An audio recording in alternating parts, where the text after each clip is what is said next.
시청자 여러분 안녕하십니까. 극세사 시간으로 돌아왔습니다. 오랜만에 극세사네요. 네, 금문도 포격전 이후 정말 제가 오랜만이죠.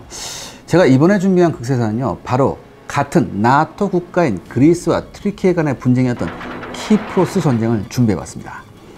이게 섬을 두고 역사적인 앙숙인 두 나라가 벌인 전쟁이라서 현재 독도를 둘러싼 우리와 일본의 갈등도 생각나는데요.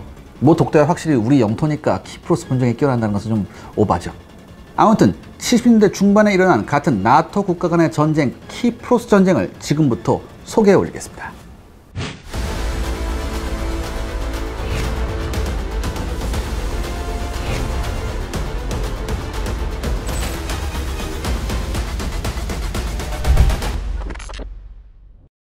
키프로스 섬을 둘러싼 양측의 반목의 역사가 있다고요? 네, 키프로스 섬에서 그리스인과 튀르키예인이 공존하게 된 역사는 약 600여 년 전으로 거슬러 올라갑니다. 1453년 동로마 제국의 마지막 남은 영토인 콘스탄티노플이 마지막 황제 콘스탄티노스 드라가스, 이 사람이 콘스탄티노스 11세예요. 즉 이 콘스탄티노스 11세를 끝으로 오스만 제국에게 점령됨에 따라 동로마 제국은 멸망하게 됩니다. 그러니까 동로마의 영토였던 이 키프로스도 오스만의 황제였던 술탄 무라트 2세의 세력권에 편입되게 됩니다. 그 전까지 키프로스에서는요, 오랜 세월 동안 인근에 그리스인들이 이주했기 때문에 그리스계 주민들이 주류였어요. 그런데 이 서로마 제국이 고트족에게 멸망한 후에 이 동로마가 유일한 적통성을 갖는 로마 제국이 되었지만, 시간이 흐르면서 라틴어 대신 그리스어를 쓰고 그리스의 기독교, 즉 동방정교죠. 이 동방정교를 믿는 그리스계 제국이 되어왔습니다.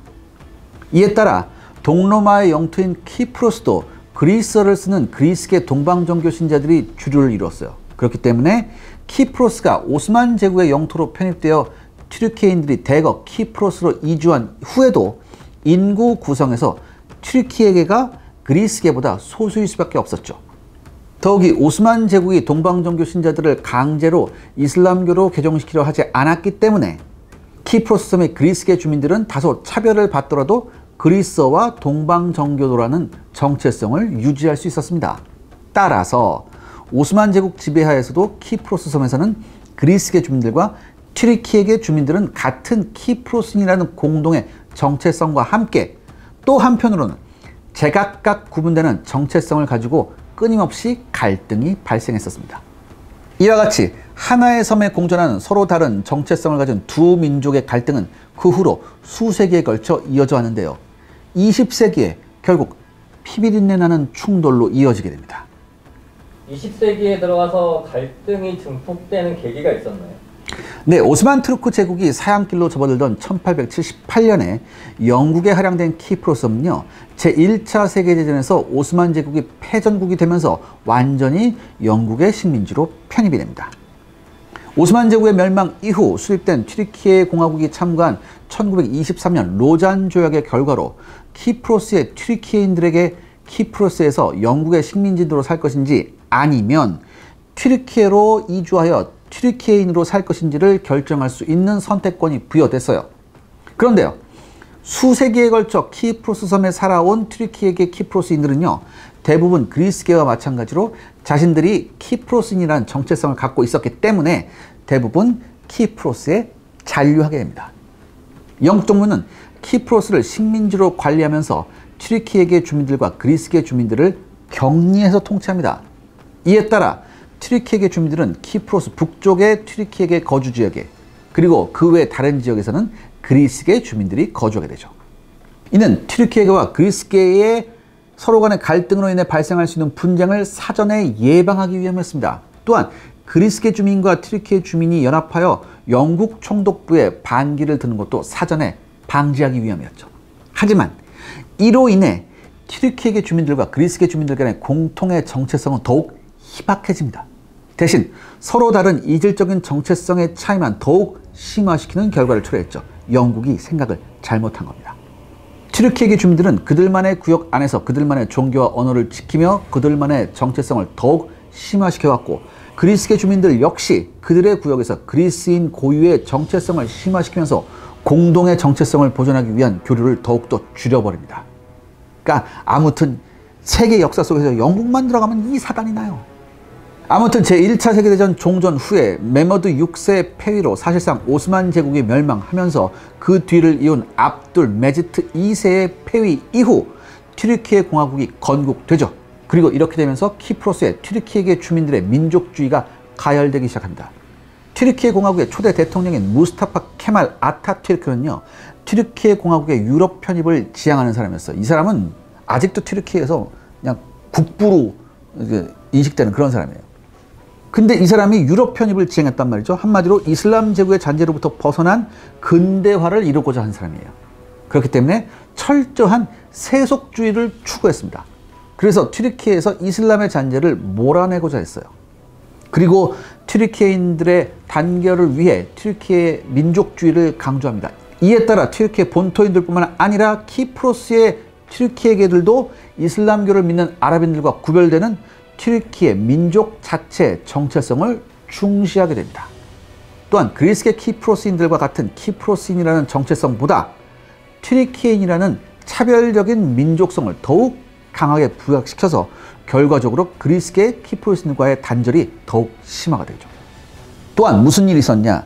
1921년에 튀르키예가 사카리아 강에서 그리스의 침공군과의 전투에서 승리함으로써 키프로스의 튀르키예인들과 그리스인들은 더욱 반목하게 됩니다.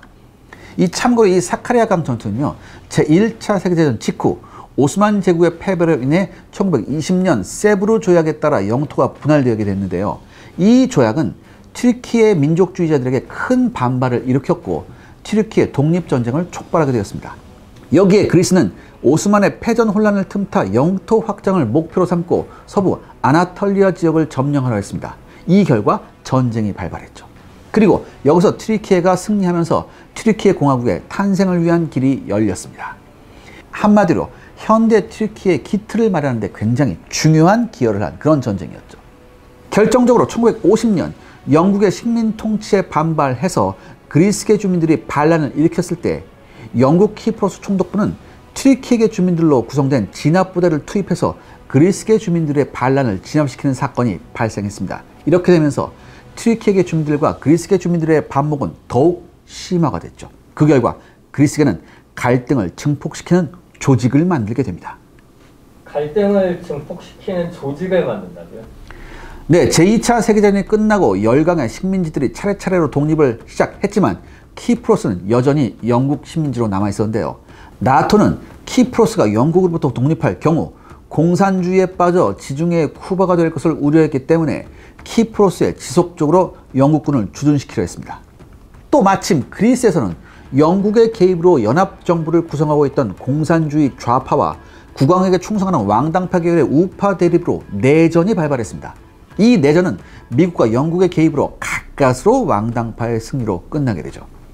당시 그리스를 제외한 발칸반도 국가들이 대부분 소련의 위성국으로 전락한 상태였어요. 그렇기 때문에 왕당파가 가까스로 승리한 그리스도 공산주의로부터 안전하다고 할 수 없는 상태였습니다.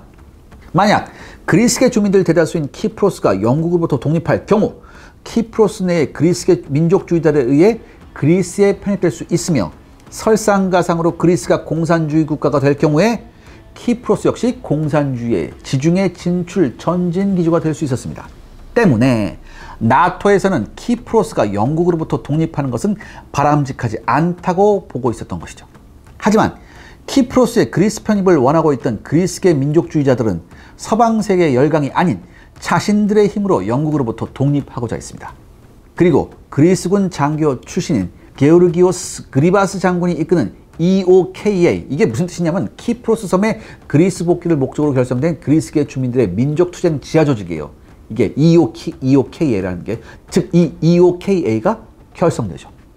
이 키프로스 섬에서 소수자였던 튀르키예계 주민들은요, 영국군이 철수할 경우 식민 통치 기간 동안 반목하고 있던 그리스계 주민들에 의해 일방적으로 공격을 받아 수세에 몰릴 수 있었기 때문에 키프로스 섬의 독립을 반대했습니다.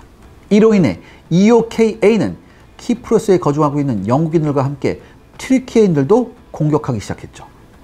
튀르키예 주민 중 영국 식민 통치에 협력하고 있는 사람들이 우선적으로 테러 대상이 되었고요. 그리스계 주민이라도 영국 총독부에 협력하는 사람들은 마찬가지로 EOKA의 테러 대상이 되었습니다. 또한 트리키에 측에서도 이에 대한 보복으로 이스탄불의 그리스인 거주 지역을 공격했습니다. 때문에 수천 명의 그리스인들이 트리키에를 탈출했죠. 그리고 EOK에 맞서서 트리키에게 키프로스인들도 TMT, 즉 트리키에게 키프로스인들의 저항 조직을 결성해서 그리스계 주민들을 공격하기 시작합니다. 이들은 트리키에 정부의 사주를 받고 키프로스의 트리키에게 신문사를 공격한 후 이를 EOKA의 소행으로 위장해서 국제사회의 비난 여론을 EOKA로 돌리려 했습니다. 즉 EOKA의 부정적인 국제 여론을 형성해서 EOKA의 키프로스 독립시도를 막으려 했던 거죠. 하지만 1959년 그리스와 트리키의 중재에 나선 영국이 미국과 함께 런던에서 키프로스 독립협정에 서명함에 따라 키프로스의 독립이 결정됩니다.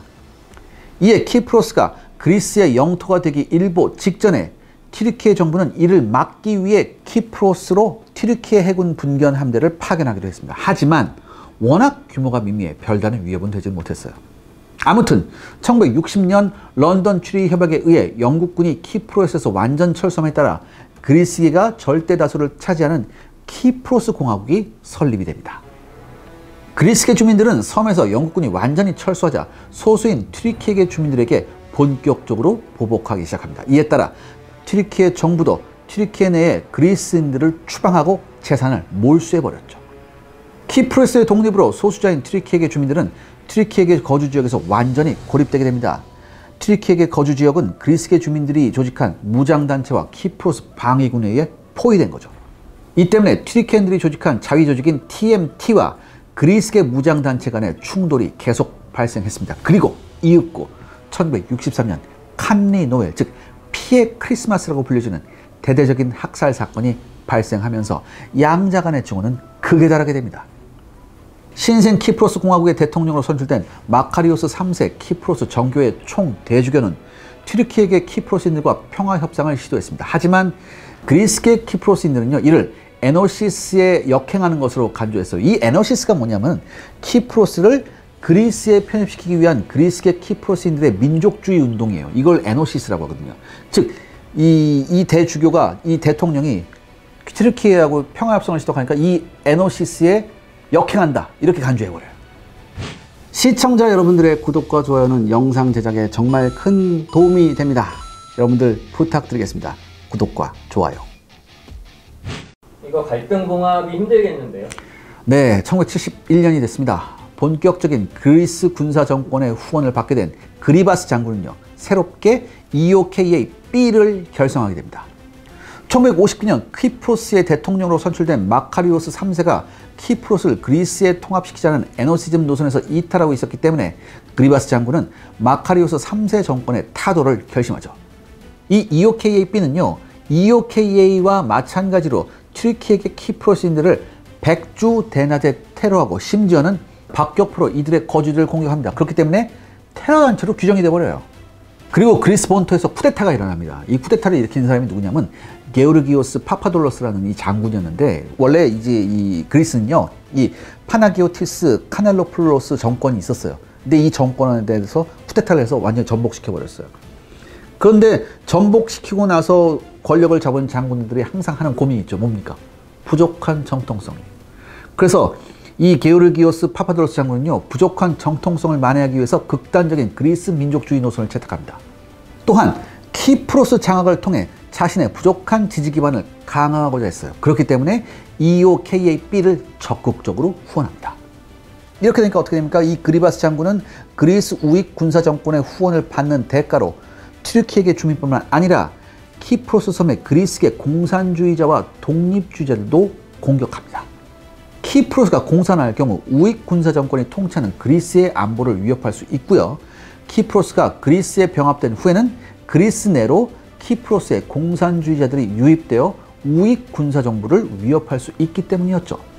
그리스의 우익 군사 정부는 키프로스 섬의 공산주의자 타도를 그리바스 장군에게 요구하고 있었던 겁니다. 그런데요, 이 키프로스에서 에노시즘 정권 수립을 위해 마카리오스 정권에 대한 쿠데타를 준비하고 있던 그리바스 장군이 1974년 돌연 심장마비로 급사합니다.